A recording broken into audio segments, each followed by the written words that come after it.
G'day guys, Rukshan here. Thanks for joining me for this episode of the news vlog. First up, an update on a story that I shared with you yesterday about the traitor in Parliament House. Well, Anthony Albanese has come out and said he backs the ASIO boss in not naming the traitor. Let me read a little bit of this article and give you some more of my thoughts on this topic. Anthony Albanese backs ASIO boss Mike Berger's plan not to name traitor politician who betrayed Australia.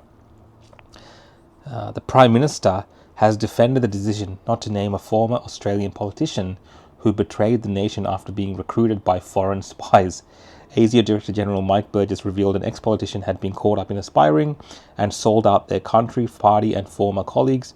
He has since come under intense pressure from politicians and the public to name the individual. Rightly so. If someone sold out the country, you'd think we want to know who it is. Prime Minister Anthony Albanese says he has confidence in the intelligence organisation. The idea that any minister in my government will just go out against the wishes of the ASIO Director General, I find quite extraordinary, he told reporters in Melbourne on Friday. Mr. Burgess made an independent decision not to name the person, with Mr. Albanese saying the Director General's speeches aren't run by his office. He revealed he was not aware of who the person was, but what we know is that it was wrong. One of the things that we need to do as a nation is to build confidence in our agencies, not engage in short-term politics of speculation like we have done. That's not responsible, he said. I will support our national security agencies, and I think that all sides of politics should do that. Mr. Burgess said the spy agency was sticking to its long-standing practice of not publicly discussing operational details. Then why mention it at all? There are multiple reasons for this, including the need to protect our sources and capabilities, he said in a statement on Thursday night. So that's the main reason they're saying now. They're saying that the reason they can't name this person who's betrayed our country, sold us out, sold out his colleagues, right, a traitor. The reason they can't name this traitor is because it would reveal sources and methods of how they found out who this individual was. So therefore, it's a secret. There's no consequences. Albanese is happy with that. He's happy with the ASIO boss's decision. He doesn't even want to know who it is. He's saying he doesn't know, which I find hard to believe.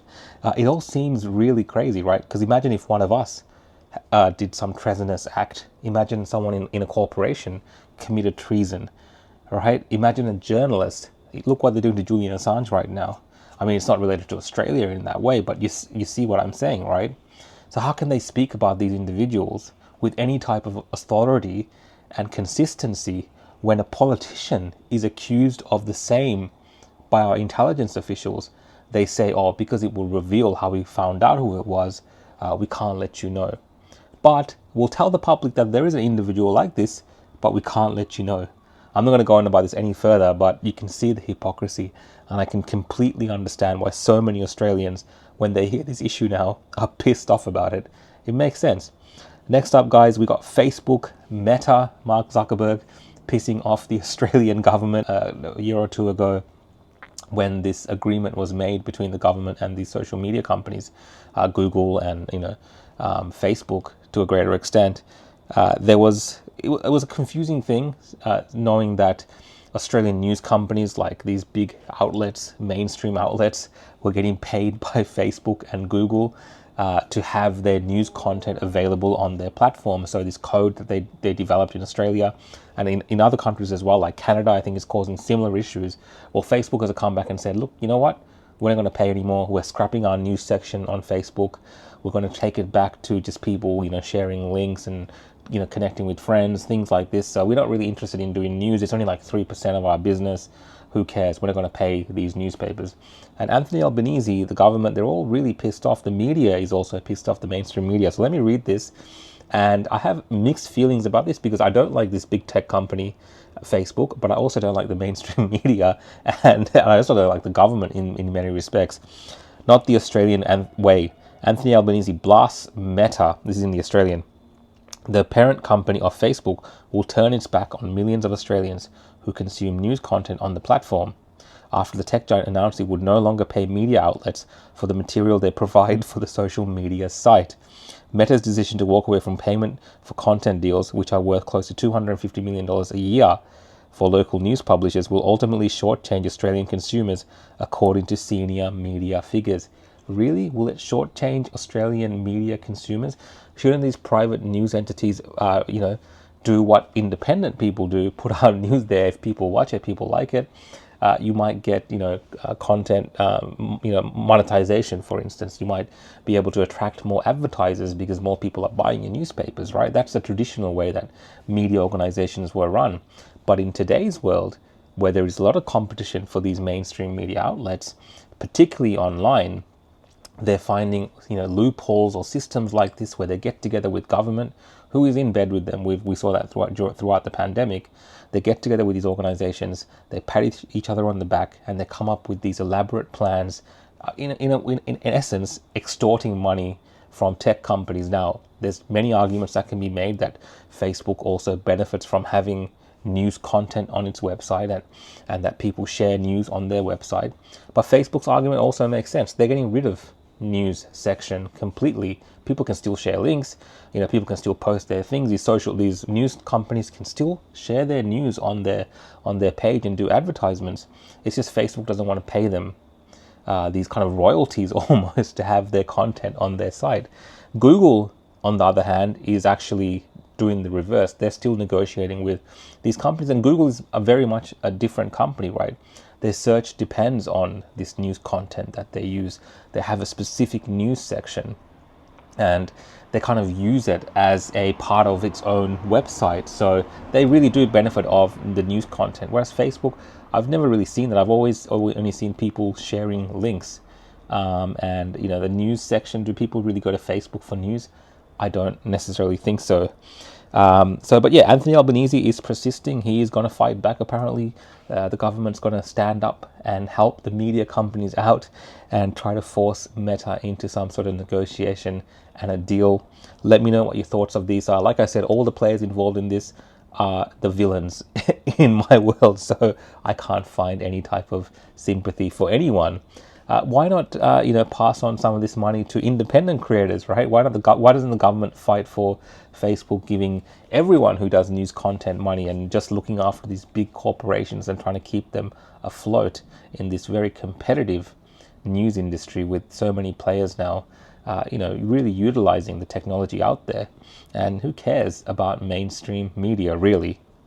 Next up, guys, wanted to share this from the US, and that is, it's a massive ad.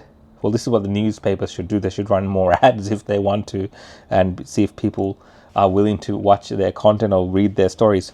This is from the Insider. DeSantis, this is Governor Ron DeSantis from Florida, signs bill to allow release of Jeffrey Epstein grand jury documents. So more document dumps in relation to Jeffrey Epstein.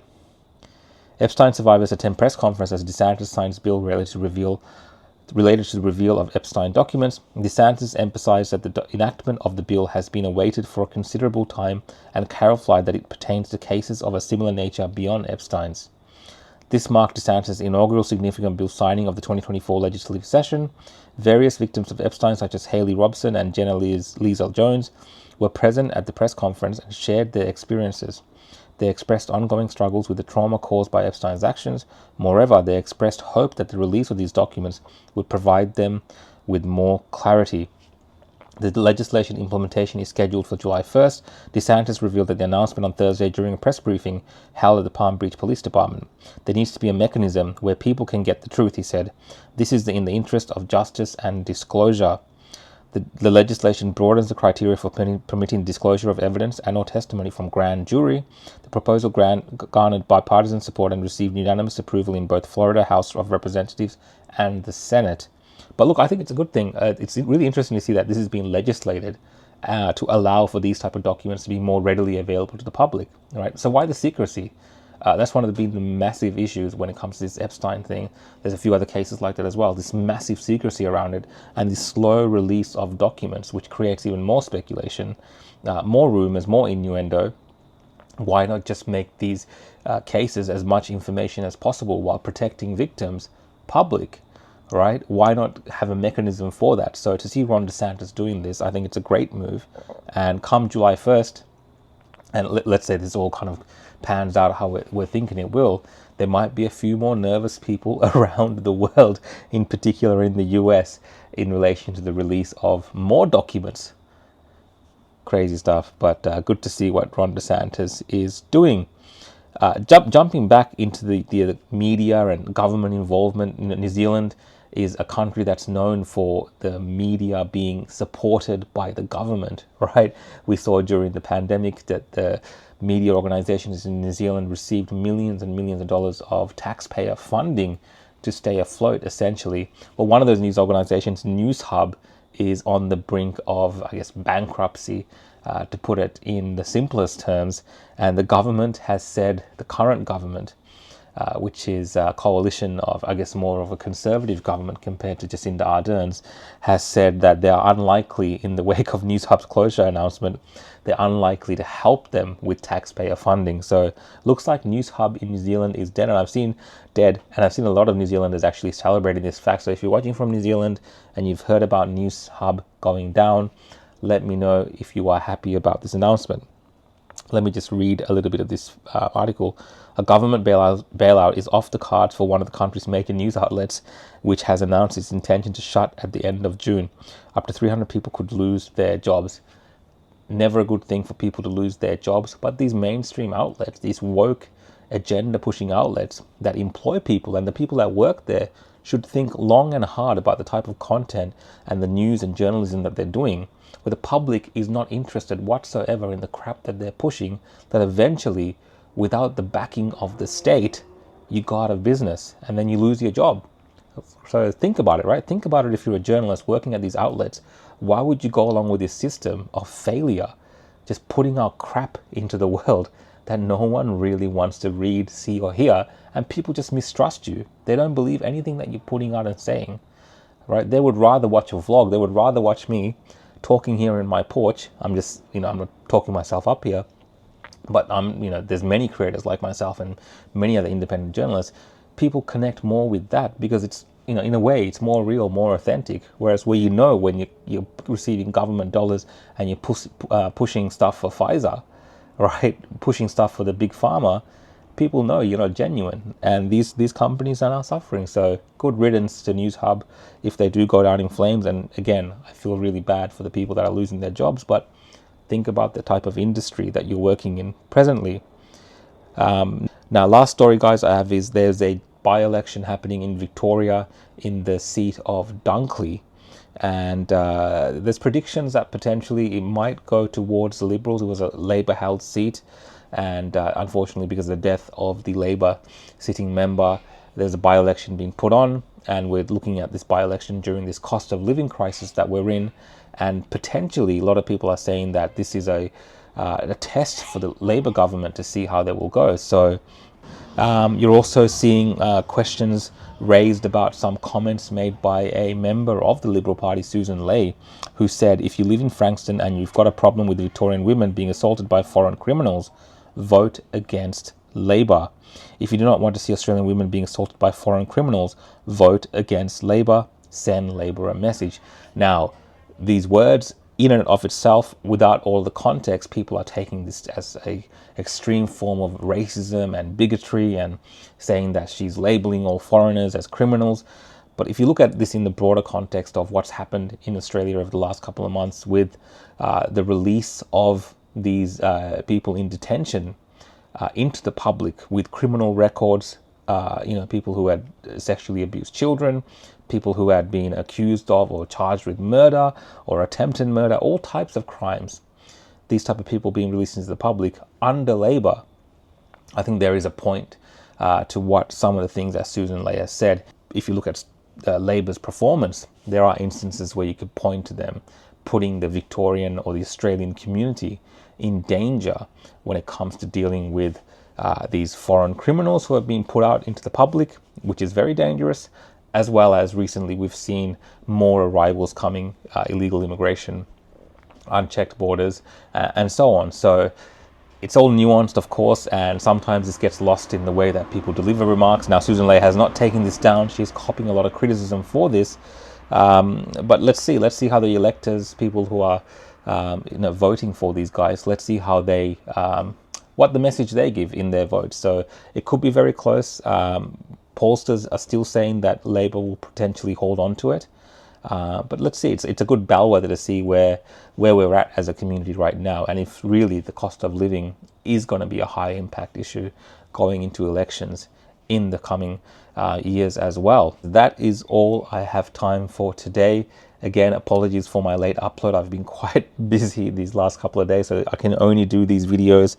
It's around 10:30 at night right now when I'm recording this, so apologies. Thanks for joining in. If you're enjoying my videos, you can follow along on YouTube at The Real Rukshan, or you can find me on X, Rumble, Odyssey, Instagram, and Facebook at The Real Rukshan.